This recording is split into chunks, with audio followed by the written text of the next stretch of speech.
അപ്പോൾ പ്രിയ വിദ്യാർത്ഥികൾക്ക് ഒരിക്കൽ കൂടി മറ്റൊരു ഗൂഗിൾ മീറ്റ് ക്ലാസ്സിലേക്ക് സ്വാഗതം. ഇന്ന് നമ്മൾ ഡെത്ത് ദ ലെവലർ എന്നു പേരുള്ള ഒരു പദ്യത്തിൻ്റെ ജെയിംസ് ഷെർലി എന്ന കവിയുടെ ഡെത്ത് ദ ലെവലർ എന്നു പേരുള്ള പദ്യത്തിൻ്റെ ക്വസ്റ്റ്യൻസ് ആൻഡ് ആൻസേഴ്സ് ആണ് നമ്മൾ എഴുതാൻ പോകുന്നത്. അപ്പോൾ ഫസ്റ്റ് ക്വസ്റ്റ്യനായിട്ട് ഇങ്ങനെ എഴുതിക്കോളൂ. എല്ലാവരും റെഡി ആണല്ലോ? Okay. Y does the poet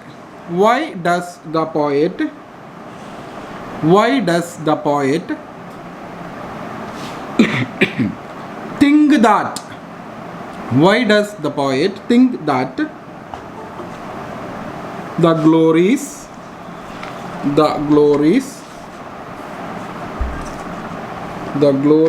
of our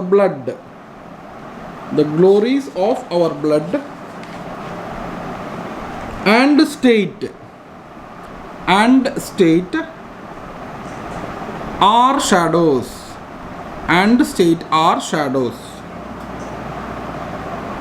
ചോദ്യം ഒരിക്കൽ കൂടി സാർ ആവർത്തിക്കാം. പ്രിയ വിദ്യാർത്ഥികൾ ശ്രദ്ധിച്ചോളൂ. Why does the poet think that the glories of our blood and state are shadows? എന്തുകൊണ്ടാണ് കവി നമ്മളുടെ പാരമ്പര്യവും അതുപോലെ തന്നെ പ്രതാപവും നമ്മുടെ പദവികളൊക്കെ വെറും നിഴലുകളാണ് എന്ന് പറയാൻ കാരണം എന്നാണ് ചോദ്യം. ബ്ലഡ് എന്ന വാക്കിൻ്റെ അർത്ഥം ഇവിടെ ഈ സാഹചര്യത്തിൽ ഉദ്ദേശിക്കുന്നത് നമ്മുടെ പാരമ്പര്യ മഹിമ എന്നാണ് ഉദ്ദേശിക്കുന്നത്. സാറ് നേരത്തെ മീനിങ്സ് പറയുന്ന ക്ലാസ്സിൽ തന്നെ പറഞ്ഞു തന്നിട്ടുണ്ടായിരുന്നു. അപ്പോൾ അത്തരം മഹിമകളും പദവികളൊക്കെ വെറും നിഴലിന് തുല്യമായ താൽക്കാലിക നൈമിഷികമായ പ്രതാപങ്ങളാണ് എന്ന് പറയാൻ കാരണം എന്ത് എന്നാണ് ചോദ്യം. അപ്പോൾ നമുക്ക് ഉത്തരം എഴുതിയെടുക്കാം. ഉത്തരമാണ് എഴുതാനായിട്ട് ഉത്തരം എഴുതിയെടുത്തോളൂ. The poet thinks that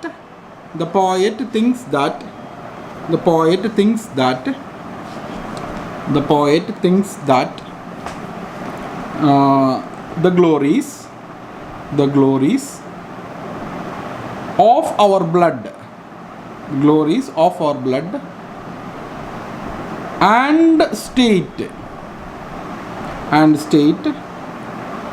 are shadows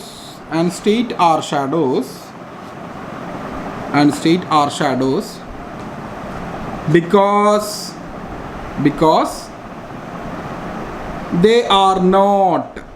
they are not substantial എന്ന് വെച്ചാൽ വിലമതിക്കുന്ന, നോട്ട് സബ്സ്റ്റാൻഷ്യൽ എന്ന് വെച്ച് കഴിഞ്ഞാൽ വിലമതിക്കാൻ സാധിക്കാത്ത, not substantial or concrete things full stop ഇടുക. They do not last. Concrete things എന്ന് വെച്ചാൽ നിലനിൽക്കുന്ന സാധനങ്ങൾ അല്ലേ, അതാണ് കോൺക്രീറ്റ് തിങ്സ് എന്ന് ഉദ്ദേശിക്കുന്നത്. അല്ലാതെ കോൺക്രീറ്റ് എന്ന് പറയുന്ന നമ്മുടെ ടെറസ് ഉണ്ടാക്കാൻ ഉപയോഗിക്കുന്ന അല്ലെങ്കിൽ റൂഫ് ഉണ്ടാക്കാൻ ഉപയോഗിക്കുന്ന കോൺക്രീറ്റ് ആയിട്ട് അത് റിലേറ്റഡ് അല്ല. സംഭവം കോൺക്രീറ്റ് എന്നതിലേക്ക് നിലനിൽക്കുന്ന സംഭവമാണെങ്കിലും 100 years ഗ്യാരണ്ടി ഒക്കെ ഉള്ള സംഭവമാണെങ്കിലും ഇവിടെ കോൺക്രീറ്റ് എന്ന് ഉദ്ദേശിക്കുന്നത് വളരെയധികം നിലനിൽക്കുന്ന. അത് കഴിഞ്ഞിട്ട് ലാസ്റ്റ് വരിയായിട്ട് they do not last.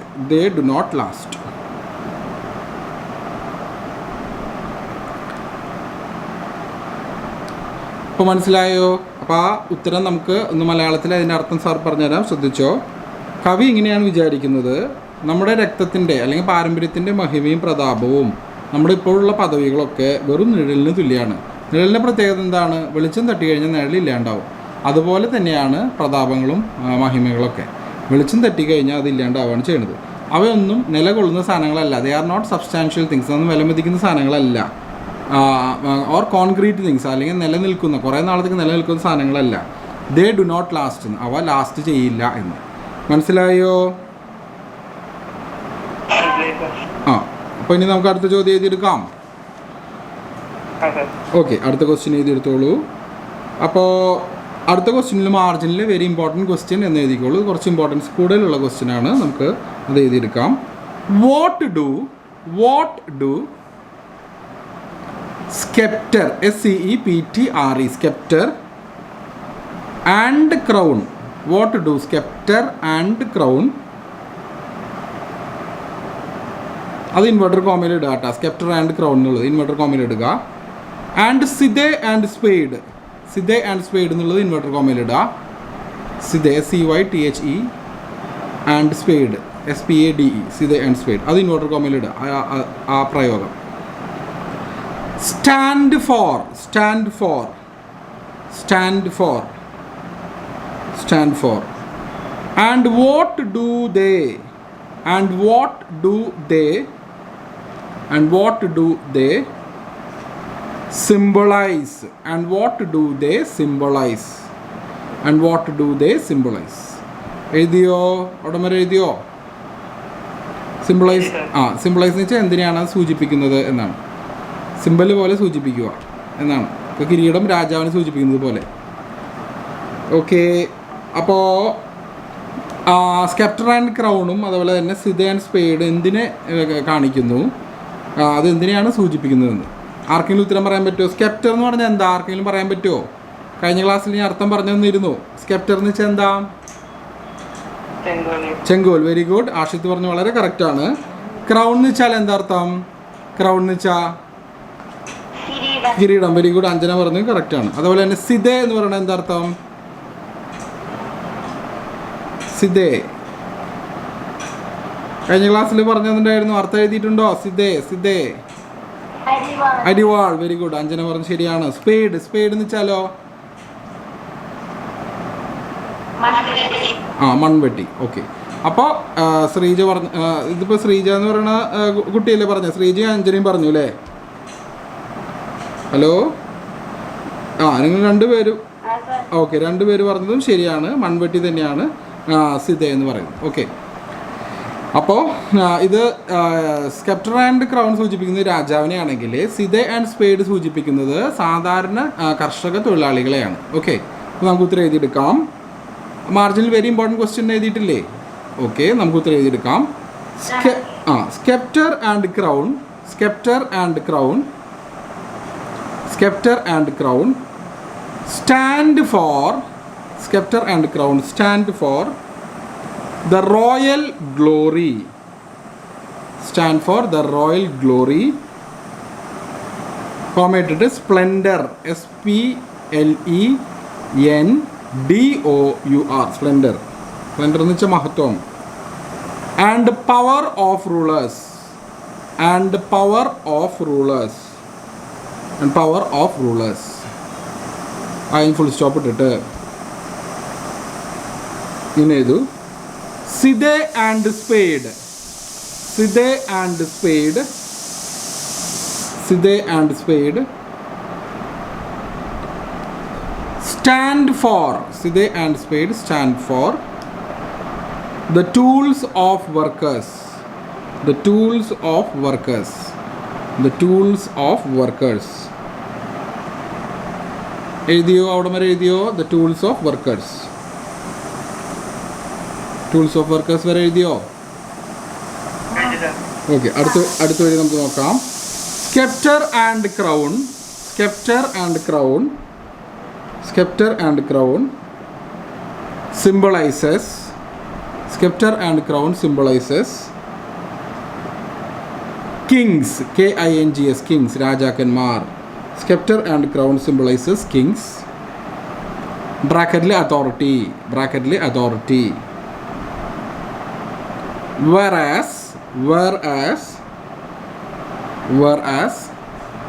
സിദെ, SCYTHE, scythe and spade, whereas scythe and spade symbolize, scythe and spade symbolize ordinary people, ordinary people, ordinary people or common masses, or common masses, or common masses. എഴുതിയോ? Okay, common masses എന്ന് വെച്ചാൽ സാധാരണക്കാർ. അപ്പോൾ നമുക്ക് ഉത്തരം sir നേരത്തെ പറഞ്ഞു തന്നിരുന്നു. സ്കെപ്റ്റർ ആൻഡ് ക്രൗൺ രാജാവിനെ സൂചിപ്പിക്കുന്നു. സ്വിത ആൻഡ് സ്പേഡ് എന്ന് ഉദ്ദേശിക്കുന്നത് മൺവെട്ടിയും അരിവാളും മൺവെട്ടിയുമാണ്. സ്വിത എന്ന് വെച്ചാൽ അരിവാൾ, സ്പേഡ് എന്ന് വെച്ചാൽ മൺവെട്ടി. അത് സൂചിപ്പിക്കുന്നത് സാധാരണ കർഷകരെയാണ്. അപ്പോൾ ഈ രണ്ട് പ്രയോഗങ്ങൾ സൂചിപ്പിക്കുന്നത് ആരെയാണെന്ന് വ്യക്തമായിട്ട് നമ്മൾ എഴുതി. ഈ രണ്ട് പ്രയോഗങ്ങൾ കവി ഉപയോഗിക്കാൻ കാരണം ഈ രണ്ട് ഗണത്തിലുള്ള ആളുകളായാലും മരണത്തിന് മുമ്പിൽ മരണം പൊടിയിലേക്ക് എല്ലാവരെയും കൊണ്ടുപോകുമെന്നും അവിടെ അത് തുല്യത വരുത്തുമെന്നുമാണ് ഉദ്ദേശിച്ചിട്ടുള്ളത്. ഓക്കെ, നമുക്ക് അടുത്ത ചോദ്യം എഴുതിയെടുക്കാം. Okay, next question. Why does the poet say that Why does the poet say that there is no armor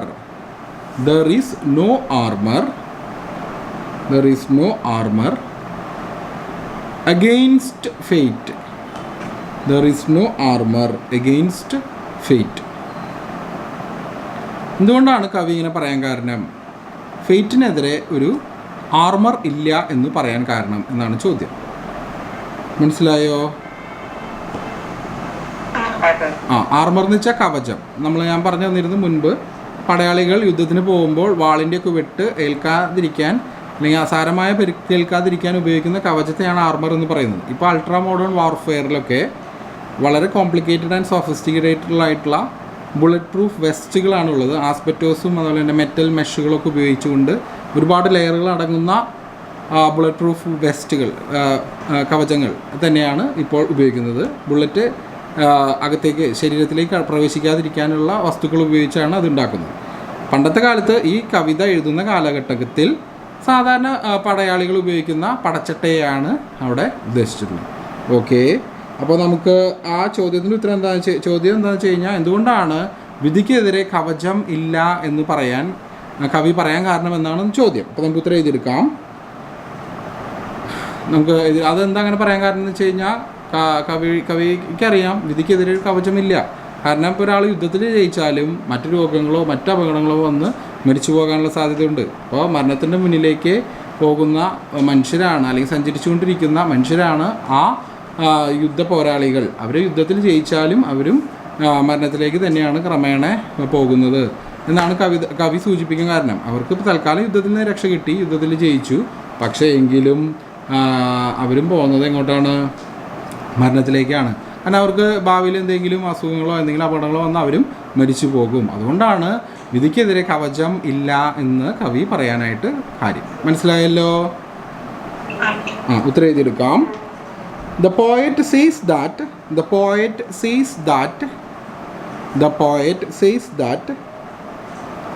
there is no armor. The poet says that there is no armor against fate because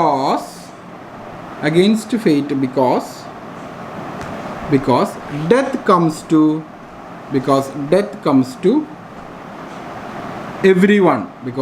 comes to everyone. Full stop ഇടുക. എന്നിട്ട് ഇങ്ങനെ എഴുതൂ. Nobody can resist it.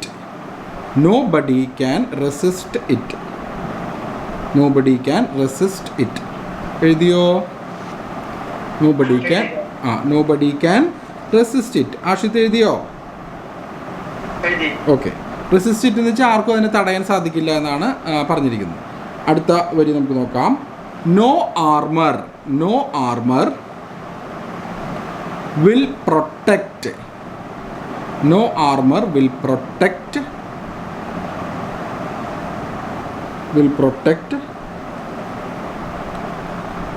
People against. No armor will protect people against. People എന്നോട് ഉദ്ദേശിച്ചുള്ളത് യുദ്ധ പോരാളികളാണ് കേട്ടോ. People against death. എഴുതിയോ? Okay. അപ്പോൾ നമുക്ക് ആ ചോദ്യത്തിൻ്റെ ഉത്തരം നമുക്ക് എഴുതി കഴിഞ്ഞു. അതിനും ഇമ്പോർട്ടൻസ് ഉണ്ട്. മറ്റേ ക്വസ്റ്റ്യൻ വെരി ഇമ്പോർട്ടൻ്റ് എന്ന് മാർജിനിൽ എഴുതാൻ പ്രത്യേകമായിട്ട് പ്രിയ വിദ്യാർത്ഥികൾ ഓർക്കണം. അടുത്ത ചോദ്യം നമുക്ക് എഴുതിയെടുക്കാം. സം മെൻ അടുത്ത ചോദ്യമാണ് കേട്ടോ. Some men with swords may reap the field.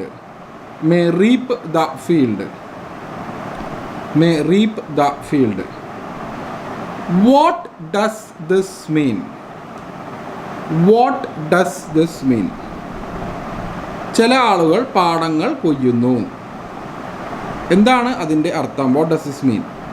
ഇവിടെ പാടം എന്ന് ഉദ്ദേശിച്ചിട്ടുള്ളത് യുദ്ധകളമാണ്, യുദ്ധഭൂമിയാണ്, ബാറ്റിൽ ഫീൽഡാണ്. അത് സാധാരണ ഒരു ഫീൽഡല്ല. അവിടെ യുദ്ധ പോരാളികൾ എതിരാളികളുടെ തലകൾ കൊയ്യുന്നു എന്നാണ് ഇവിടെ ഉദ്ദേശിച്ചിട്ടുള്ളത്. സം മെൻ വിത്ത് സ്വേർഡ്സ് എന്ന് വെച്ചാൽ എന്താ? സ്വേർഡ്സ് എന്ന് വെച്ചാൽ എന്താണ്? Swords, hello, SWORDS, വാളുകൾ. അഞ്ജന പറഞ്ഞത് ശരിയാണ്. സ്വേർഡ്സ് എന്ന് വെച്ചാൽ വാളുകൾ എന്നാണ് അർത്ഥം. സ്വേർഡ്സ് എന്ന് വെച്ചാൽ വാളുകൾ. Some men with swords may reap the field എന്ന് വെച്ചാൽ വാളുകൾ ഉപയോഗിച്ച് ചില ആളുകൾ തലകൾ കൊയ്യുന്നു എന്നാണ്. വാട്ട് ഡസ് ദിസ് മീൻ എന്ന് വെച്ച് കഴിഞ്ഞാൽ എന്താണ് ഇതിൻ്റെ അർത്ഥമെന്ന്. അപ്പോൾ നമുക്ക് ഉത്തരം എഴുതി വയ്ക്കാം. ഇവിടെ ഒരു സൂചന എന്താ വെച്ച് കഴിഞ്ഞാൽ ചില ആളുകൾ എന്ന് ഉദ്ദേശിക്കുന്നത് കോൺക്കറേഴ്സ് അല്ലെങ്കിൽ പോരാളികൾ എന്നൊക്കെയാണ് ഉദ്ദേശിക്കുന്നത്. അപ്പം അങ്ങനെയുള്ള ആളുകൾ മറ്റുള്ളവരുടെ തലകൾ കൊയ്ത് രാജ്യങ്ങൾ പിടിച്ചടക്കുന്നു എന്നാണ് അവിടെ ഉദ്ദേശിച്ചിട്ടുള്ളത്. അപ്പോൾ നമുക്ക് ഉത്തരം എഴുതിയെടുക്കാം. Some men with swords may reap the field. Some men with swords may reap the field. അത് ഇൻവേർട്ടർ കോമയിൽ ഇടുക. മീൻസ് ദാറ്റ്, നമ്മൾ നേരത്തെ പറഞ്ഞ ആ ഫ്രേസ് ഇല്ലേ, ഒരു ഭാഗികമായ സെൻറ്റൻസ്, അത് ഇൻവേർട്ടഡ് കോമയിൽ ഇടണം. എന്നിട്ട് ഇങ്ങനെ എഴുതണം. Means that some powerful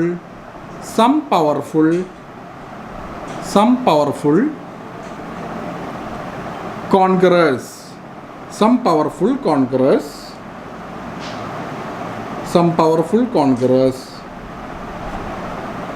might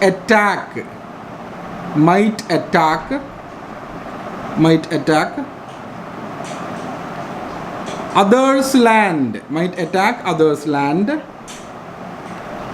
and occupy them.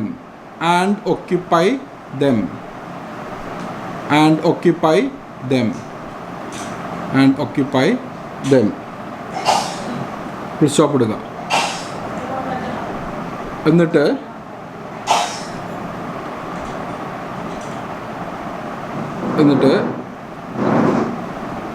ഒരു സെക്കൻഡ് കേട്ടോ. ഓക്യുപ്പൈ ദെം, അത് കഴിഞ്ഞ് ഫുൾ സ്റ്റോപ്പ് ഇടുക. എന്നിട്ട് ഇങ്ങനെ എഴുതൂ. Alexander the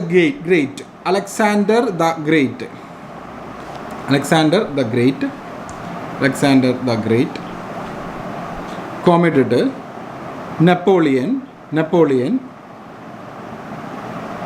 and Hitler are good examples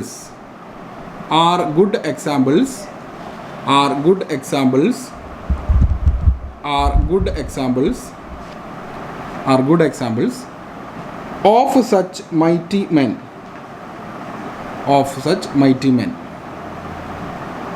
mighty എന്ന് വെച്ചാൽ ശക്തിയേറിയ. മൈറ്റി എന്ന് വെച്ച് കഴിഞ്ഞാൽ ശക്തിയേറിയ. മനസ്സിലായോ?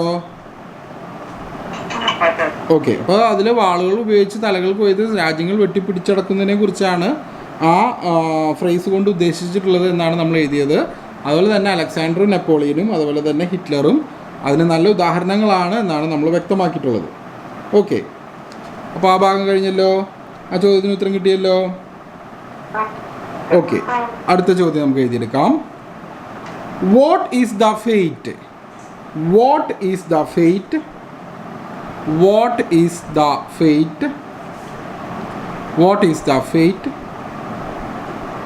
Of the men? What is the fate of the men with the swords who hope to reap the field? with swords who hope to reap the field. ഇപ്പോൾ ഈ ചില ആളുകൾ രാജ്യങ്ങൾ വെട്ടിപ്പിടിച്ചടക്കാം എന്നുള്ള പ്രതീക്ഷയോടെ യുദ്ധകളത്തിലെ പോരാളികളുടെ തലകൾ കൊയ്യുന്നുണ്ടല്ലോ. അവരുടെ അന്തിമ വിധി എന്താണെന്നാണ് ചോദ്യം. അവരും മരണത്തിലേക്ക് പോകും. വെട്ടിപ്പിടിച്ചടക്കിയ രാജ്യങ്ങളൊന്നും അവർക്ക് കൊണ്ടുപോകാനൊന്നും സാധിക്കില്ല. ധനവും സമ്പത്തൊന്നും അവരുടെ കൂടെ പോവില്ല കേട്ടോ. അപ്പോൾ അതാണ് നമ്മുടെ ഉത്തരം. അപ്പോൾ നമുക്ക് ഉത്തരം എഴുതിയെടുക്കാം. Okay. The men with swords, the men with swords, the men with swords, the men with swords who hope to, the men with swords who hope to reap the field, who hope to reap the field, will also die, will also die, will also die, will also die. എന്നിട്ട് എഴുതു as they have to, as they have to, as they have to bend before the fate, as they have to bend before the fate. അവരും വിധിയുടെ മുന്നിൽ തലകുനിക്കേണ്ടി വരും എന്നാണ് പറഞ്ഞിരിക്കുന്നത്. Have to bend before the fate. Full stop ഇടുക. Full stop ഇട്ടിട്ട് തുടർന്ന് ഇങ്ങനെ എഴുതൂ. All are captives, all are captives, all are captives of the death, all are the captives of the debt.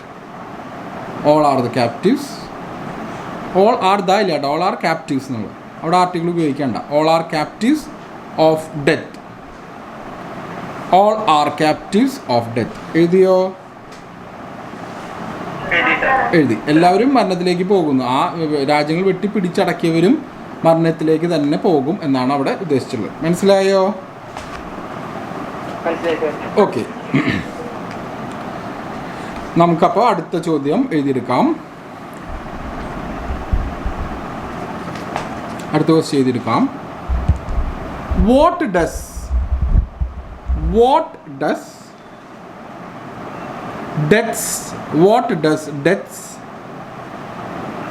purple altar, what does death's purple altar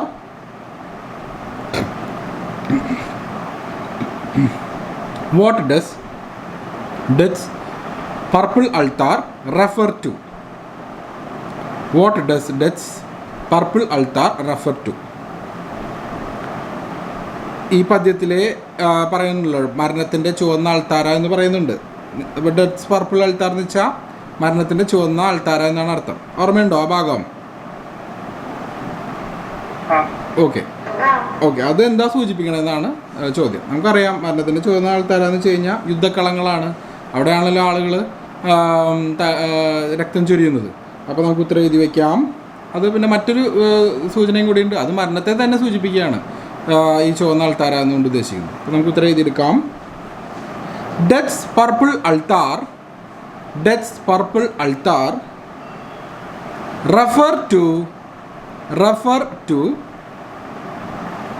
refers to the inevitable death. Death's purple altar refers to the inevitable death.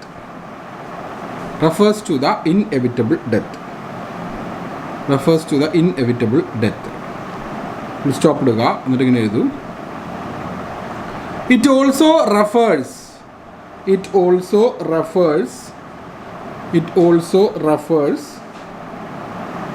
to the battlegrounds. It also refers to the battlegrounds. Battlegrounds എന്ന് വെച്ചാൽ യുദ്ധഭൂമികൾ. Battlegrounds എന്ന് വെച്ചാൽ യുദ്ധഭൂമികൾ. Refers to the battlegrounds where blood flows. Where blood flows. And the ground are made Purple and ground are made purple with the color of blood. And ground are made purple with the color of blood. Ground are made purple with the color of blood. Thus it means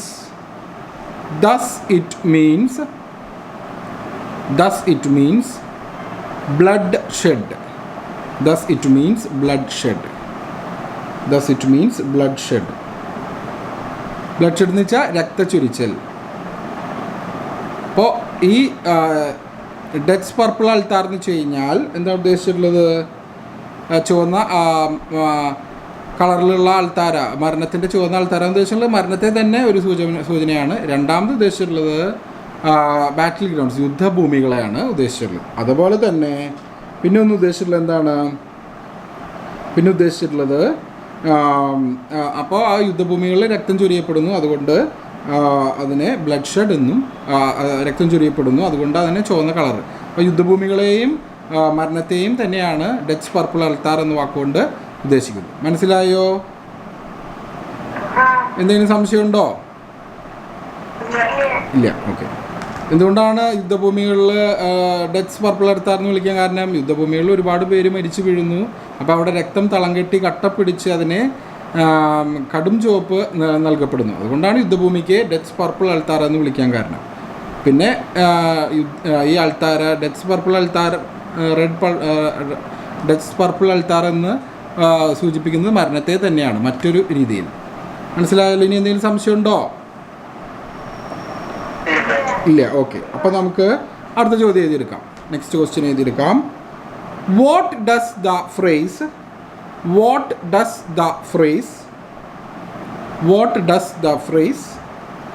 victor victim mean? What does the phrase victor victim mean? എന്താണ് ഈ phrase മീൻ ചെയ്യുന്നത്? Victor victim.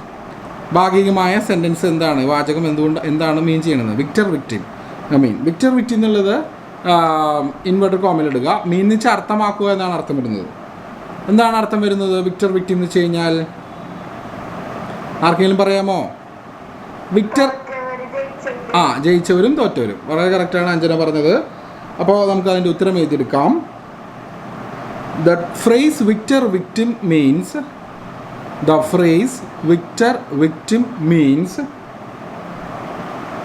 the conqueror and the conquered. The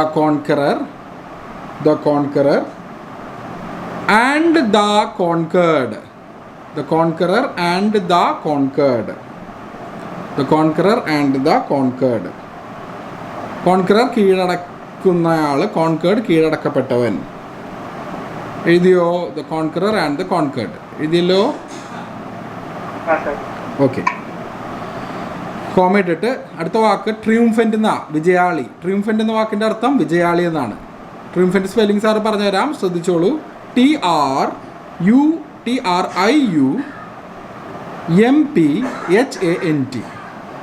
TRIUMPHANT. ട്രിയൂംഫൻ്റ്. ട്രിയൂംഫൻ്റ് എന്ന് വെച്ചാൽ വിജയാളി. The triumphant and the defeated. അതാണ് Victor victim എന്ന് ഉദ്ദേശിക്കുന്നത്. അതായത് ജയിച്ച ആളും അതുപോലെ തന്നെ ഡിഫീറ്റഡ് എന്ന് പറഞ്ഞാൽ തോറ്റ ആളും. മനസ്സിലായോ? കോൺകറർ ആൻഡ് കോൺകേർഡ് എന്ന് വെച്ചാൽ കീഴടക്കിയവനും കീഴടക്കപ്പെട്ടവനും. അത് തന്നെയാണ് വിക്ടർ വിക്ടിം എന്നുകൊണ്ട് ഉദ്ദേശിക്കുന്നത്. മനസ്സിലാവുന്നുണ്ടല്ലോ? ഓക്കെ. കോമ ഇട്ടിട്ട് the master and the slave. Master എന്ന് വെച്ചാൽ യജമാനൻ, സ്ലേവ് എന്ന് വെച്ചാൽ അടിമ. മനസ്സിലായല്ലോ? ഇത് തന്നെയാണ് വിക്ടർ വിക്ടിം എന്നുകൊണ്ട് ഉദ്ദേശിക്കുന്നത്. വിക്ടർ എന്ന് വെച്ചാൽ ജയിച്ച ആൾ, യുദ്ധത്തിൽ ജയിച്ച ആൾ.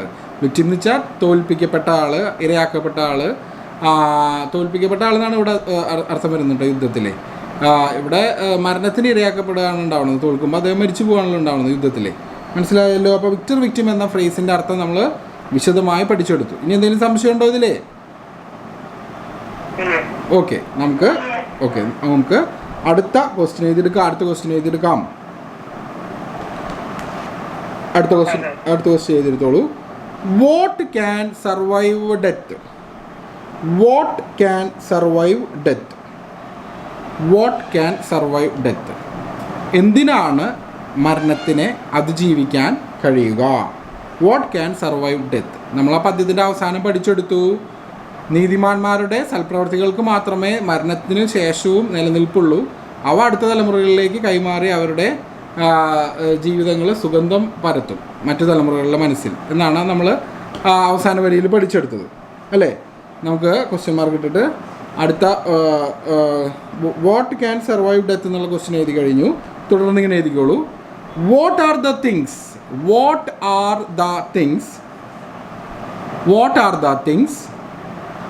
That blossom? ആ ചോദ്യത്തിൻ്റെ തുടർ ചോദ്യമാണ് കേട്ടോ. What are the things that blossom in the dust? Question mark ഇടുക. അത് കഴിഞ്ഞ് വൈ എന്തൊക്കെയാണ് മണ്ണിലെ സുഗന്ധം പരത്തുക, അല്ലെങ്കിൽ പൂക്കളണിഞ്ഞ് സുഗന്ധം പരത്തുന്നത് എന്തൊക്കെയാണെന്നാണ് ചോദ്യം. എന്തൊക്കെയാണ് മണ്ണിൽ സുഗന്ധം പരത്തുക? നീതിമാന്മാരുടെ സൽപ്രവർത്തികൾ. നമുക്ക് ഉത്തരം എഴുതിയെടുക്കാം. ഓക്കെ, ഉത്തരം എഴുതിയെടുക്കാം. The actions of the just എന്ന് വെച്ചാൽ നീതിമാന്മാർ. The actions of the just. The actions of the just. The actions of the just. The actions of the just. Comediga. The good deeds. The good deeds. The good deeds. The good deeds of the righteous people. The good deeds of the righteous people. RIGHTEOUS. Righteous. Good deed of the righteous people. Righteous എന്ന് വെച്ചാൽ നന്മ ചെയ്യുന്ന ആളുകൾ, നീതിമാന്മാരായിട്ടുള്ള ആളുകൾ. Righteous spelling RIGHTEOUS. Righteous people. Good deeds നല്ല പ്രവർത്തികൾ. എന്നിട്ട് ഇങ്ങനെ എഴുതും. Can survive death. Can survive death. Can survive death എഴുതിയോ? Hello? Okay. Can survive death full stop ഇടുക. എന്നിട്ട് ഇങ്ങനെ എഴുതൂ. The good actions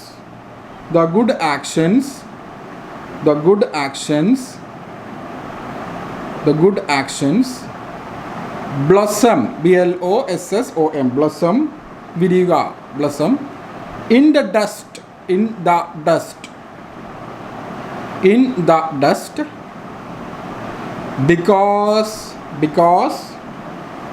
because people will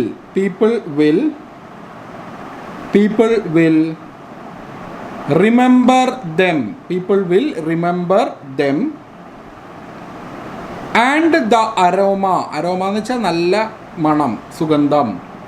And the aroma of the good actions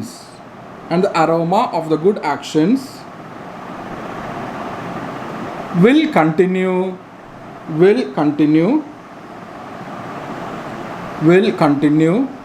to remain in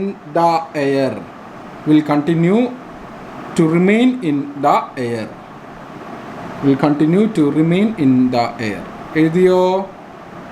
air എന്ന് വെച്ചാൽ വായുവിൽ, അതായത് അടുത്ത തലമുറയ്ക്കും ശ്വസിക്കാവുന്ന രീതിയിൽ, അടുത്ത തലമുറയ്ക്കും മനസ്സിലാക്കാവുന്ന രീതിയിൽ, അടുത്ത തലമുറയ്ക്കും അവരുടെ ഓർമ്മകളിൽ ഉണ്ടാവും ഈ സൽപ്രവൃത്തികൾ നീതിമാന്മാരുടെ. എഴുതി കഴിഞ്ഞാ? ഓക്കെ. അപ്പോൾ നമ്മൾ ആ ചോദ്യത്തിൻ്റെ ഉത്തരം വ്യക്തമായിട്ട് എഴുതി. നീതിമാന്മാരുടെ സൽപ്രവൃത്തികൾക്ക് മാത്രമേ മരണാനന്തര ജീവിതമുള്ളൂ. അവ അമർത്യമായി നിലകൊണ്ട് അടുത്ത തലമുറകളുടെ മനസ്സുകളിൽ സുഗന്ധം പരത്തിക്കൊണ്ട് മുന്നോട്ട് പോകും എന്നാണ് നമ്മൾ ആ ഉത്തരത്തിൽ എഴുതിയത്. അപ്പോൾ ഇനി നമുക്ക് അടുത്ത ക്വസ്റ്റ്യൻ എഴുതാം. ഈ ക്വസ്റ്റ്യനിലെ മാർജിനിൽ വെരി വെരി ഇമ്പോർട്ടൻറ്റ് ക്വസ്റ്റ്യൻ എഴുതി വെച്ചോട്ടോ. വളരെ ഇമ്പോർട്ടൻ്റ് ആയിട്ടുള്ള ക്വസ്റ്റ്യനാണ്. ഈ പോയത്തിൻ്റെ എസൻസ് ആണ്, അല്ലെങ്കിൽ പോയം എന്താണ് നമ്മളോട് പറഞ്ഞിരുന്നത് എന്നുള്ള കാര്യമാണ് നമ്മൾ പഠിക്കുന്നത്. അപ്പോൾ ഈ ക്വസ്റ്റ്യൻ വളരെ വളരെ ഇമ്പോർട്ടൻ്റ് ആണെന്നുള്ള കാര്യം പ്രിയ വിദ്യാർത്ഥികളെ ഒരിക്കൽ കൂടി ഓർമ്മിപ്പിക്കട്ടെ. അപ്പോൾ നമുക്കത് എഴുതിയെടുക്കാം.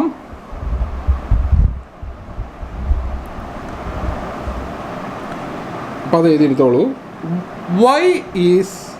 Why death is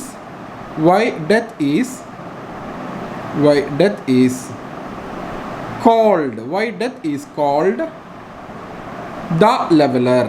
Why death is called the leveler? Why death is called the leveler? എന്തുകൊണ്ടാണ് മരണത്തെ നിരപ്പാക്കുന്നവൻ എന്ന് വിളിക്കാനായിട്ടുള്ള കാരണം?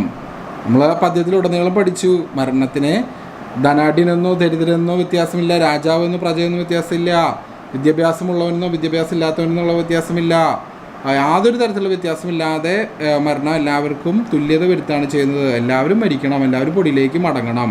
അപ്പം അതുകൊണ്ടാണ് മരണത്തെ ലെവലർ അല്ലെങ്കിൽ നിരപ്പാക്കുന്നവനെന്ന് നമ്മൾ മനസ്സിലാക്കിയത് പദ്യത്തിലൂടെ. മരണത്തെ നിരപ്പാക്കുന്നവനെന്ന് വിളിക്കുന്നത്. അപ്പം നമുക്ക് ഉത്തരം എഴുതിയെടുക്കാം. Okay. Death is called the leveler. Death is called the leveler. Death is called the leveler because death shows no distinction. Because death shows no distinction. And he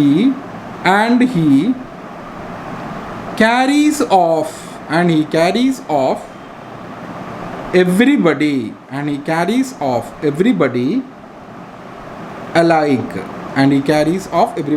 alike.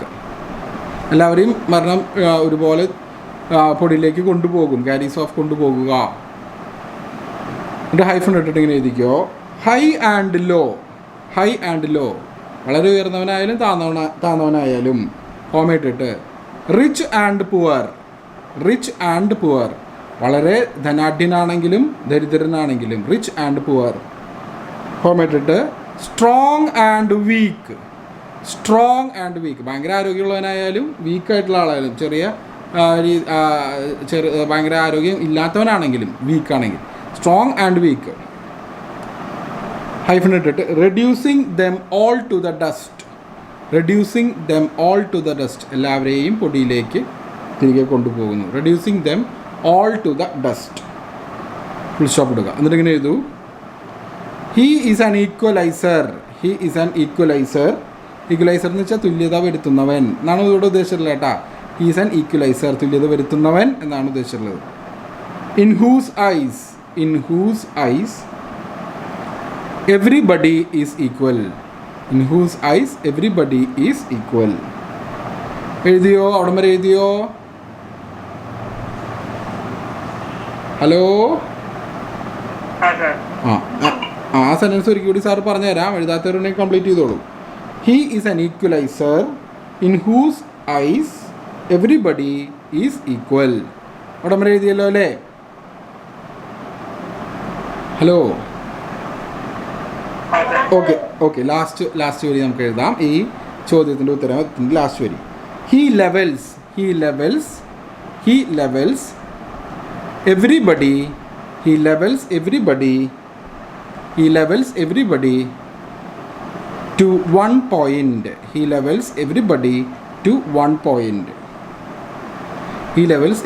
to one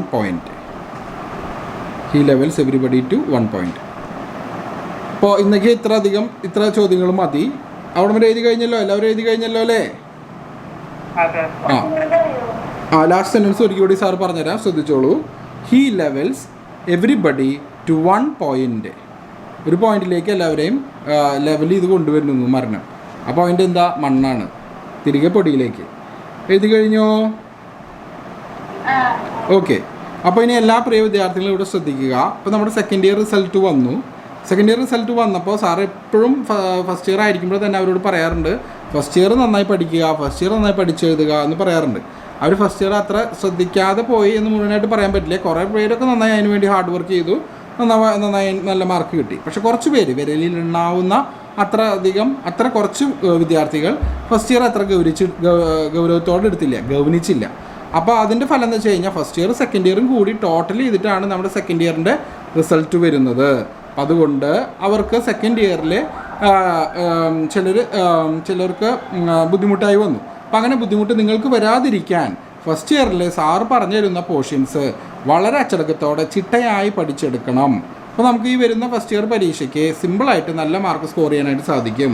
first year തന്നെ നന്നായി score ചെയ്ത് കഴിഞ്ഞാൽ second year നമുക്ക് അത്ര അധികം hard work, ഭയങ്കര കഠിനമായ അധ്വാനം വേണ്ടി വരില്ല, അധ്വാനം വേണ്ടി വരും എന്ന് തന്നെയാണ് സാറ് പറയണേ. ഭയങ്കരമായിട്ട് പേടിച്ചിട്ട് പഠിക്കണ്ട, പക്ഷെ കുറേ കൂടി റിലാക്സ് ചെയ്ത് പഠിക്കാൻ സെക്കൻഡ് ഇയർ സാധിക്കും. അതുകൊണ്ട് ഫസ്റ്റ് ഇയറിന് സാറ് വാട്സപ്പ് ഗ്രൂപ്പിൽ ഇട്ട് തരുന്ന ഓൺലൈൻ യൂട്യൂബ് ക്ലാസ്സുകൾ എല്ലാ വിദ്യാർത്ഥികളും ശ്രദ്ധയോടെ പഠിച്ച് നല്ല മാർക്ക് ഫസ്റ്റ് ഇയർ പരീക്ഷയ്ക്ക് തന്നെ സ്കോർ ചെയ്യണം. ഫസ്റ്റ് ഇയർ തന്നെ എല്ലാം പാസ്സാവണം, ഇംഗ്ലീഷിൽ നല്ല മാർക്ക് വാങ്ങണം എന്നുള്ള വാശിയോടെ ഇപ്പോൾ തന്നെ പഠിച്ചു തുടങ്ങണം. ഇനി നമുക്ക് ഇന്നിപ്പോൾ ഞാൻ ഒരു പരീക്ഷ പറഞ്ഞിട്ടില്ലേ, ചെറിയ ക്ലാസ് ടെസ്റ്റ് പറഞ്ഞിട്ടില്ലേ, അപ്പോൾ അതിന് പേപ്പറും പേനയും എടുത്തോളൂ. ആ ചോദ്യം സാറ് പറഞ്ഞു തരാം. ഈ ക്ലാസ് കഴിഞ്ഞ് കഴിഞ്ഞാൽ, ഈ ക്ലാസ് ഇപ്പോൾ പരീക്ഷയുടെ ക്വസ്റ്റ്യൻ കിട്ടിക്കഴിഞ്ഞാൽ നിങ്ങൾ അത് എഴുതുക ഉത്തരം എഴുതിയിട്ട് സാറിൻ്റെ ഈ വാട്സപ്പ് നമ്പറിലേക്ക് വാട്സപ്പ് ചെയ്യുക. വാട്സപ്പ് ചെയ്യുമ്പോൾ നിങ്ങളുടെ ആൻസർ ഷീറ്റിൽ തന്നെ നിങ്ങളുടെ പേര്, നിങ്ങളുടെ ട്രേഡ്, ഉദാഹരണത്തിന് ക്യാപ്പ് ആണെങ്കിൽ ക്യാപ്പ്, OFE ആണെങ്കിൽ OFE എന്ന് വ്യക്തമായിട്ട് കാണാവുന്ന രീതിയിൽ എഴുതുക. പേരും ട്രേഡും എഴുതാൻ മറക്കരുത്. ക്യാപ്പ് ആണെങ്കിൽ ക്യാപ്പ്, OFE ആണെങ്കിൽ OFE എന്ന് എഴുതി സാറിൻ്റെ ഈ വാട്സപ്പ് നമ്പറിലേക്ക് പോസ്റ്റ് ചെയ്യണം. ഒരു കാരണവശാലും വാട്സപ്പ് ഗ്രൂപ്പിൽ ഇടരുത്. അപ്പോൾ സാറ് ചെക്ക് ചെയ്തിട്ട് നിങ്ങൾക്ക് ആൻസർ ഷീറ്റ് നൽകുന്നതാണ്. അപ്പോൾ എല്ലാ വിദ്യാർത്ഥികൾക്കും മനസ്സിലായില്ലേ എങ്ങനെയാണ് ഉത്തരം എഴുതേണ്ടതും പോസ്റ്റ് ചെയ്യേണ്ടതും മനസ്സിലായില്ലേ? ഓക്കെ, എല്ലാവർക്കും മനസ്സിലായോ? എന്തെങ്കിലും സംശയമുണ്ടോ? സമയം നിങ്ങൾ ഇന്ന് പോസ്റ്റ് ചെയ്താൽ മതി, ഇന്നത്തെ ദിവസം പോസ്റ്റ് ചെയ്താൽ മതി, വേഗം എഴുതിയിട്ടേ കേട്ടാ. ചെറിയ ക്വസ്റ്റ്യൻ അല്ലേ, സിമ്പിൾ അല്ലേ? അപ്പോൾ ക്വസ്റ്റ്യൻ എഴുതിയെടുത്തോളൂ. Prepare a profile of Mahatma Gandhi. Prepare a profile of Mahatma Gandhi. Prepare a profile of Mahatma Gandhi കേട്ടാ. അപ്പോൾ അത് നിങ്ങൾ വാട്സപ്പ് ചെയ്യുക. ക്വസ്റ്റ്യൻ എല്ലാവർക്കും കിട്ടിയില്ലേ? ക്വസ്റ്റ്യൻ എഴുതിയില്ലേ എല്ലാവരും? സിമ്പിൾ ക്വസ്റ്റ്യനാണ്. അതിൻ്റെ ഉത്തരം നിങ്ങൾ എനിക്ക് വാട്സപ്പ് ചെയ്യുക. ഈ നമ്പറിലേക്ക് വാട്സപ്പ് ചെയ്യുക. ഒരാളും ഗ്രൂപ്പിൽ പോസ്റ്റ് ചെയ്യരുത് കേട്ടോ. ക്വസ്റ്റ്യൻ ഒന്നുകൂടിയും പറയാം. Prepare profile of Mahatma Gandhiji.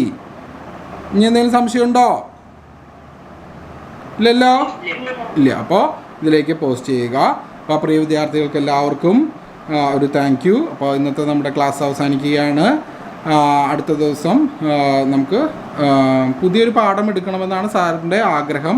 കാരണം ഈ പദ്യത്തിലുള്ള ഒരു ഇതെല്ലാം നമ്മൾ കവർ ചെയ്തു. ഇനി ജസ്റ്റ് കുറച്ച് എക്സ്ട്രാ പോയിന്റുകളൊന്നും ഇല്ല, എല്ലാ പോയിന്റ്സും സാർ കവർ ചെയ്ത് കഴിഞ്ഞു. ഇനി വേണമെങ്കിൽ 2-3 ചോദ്യങ്ങൾ നമ്മൾ റിവൈസ് ചെയ്യുന്ന സമയത്ത്, റിവിഷൻ്റെ സമയത്ത് എഴുതാമെന്നാണ് സാറ് വിചാരിക്കുന്നത്. അപ്പോൾ എല്ലാ വിദ്യാർത്ഥികൾ നന്നായി പഠിക്കുക, പരീക്ഷയ്ക്കായിട്ട് ഒരുങ്ങുക. അതുപോലെ തന്നെ ഇന്നത്തെ പരീക്ഷ നന്നായി എഴുതി ക്ലാസ് ടെസ്റ്റിൻ്റെ ഇത് എനിക്ക് വാട്സപ്പ് ഗ്രൂപ്പിലല്ല, വാട്സപ്പ് നമ്പറിലേക്ക്, എൻ്റെ ഈ വാട്സപ്പ് നമ്പറിലേക്ക് പോസ്റ്റ് ചെയ്യാൻ ഒരിക്കൽ കൂടി ഓർമ്മിപ്പിക്കുന്നു. Thank you my dear students. Welcome dear students. Welcome dear students. Thank you, sir. Welcome dear students.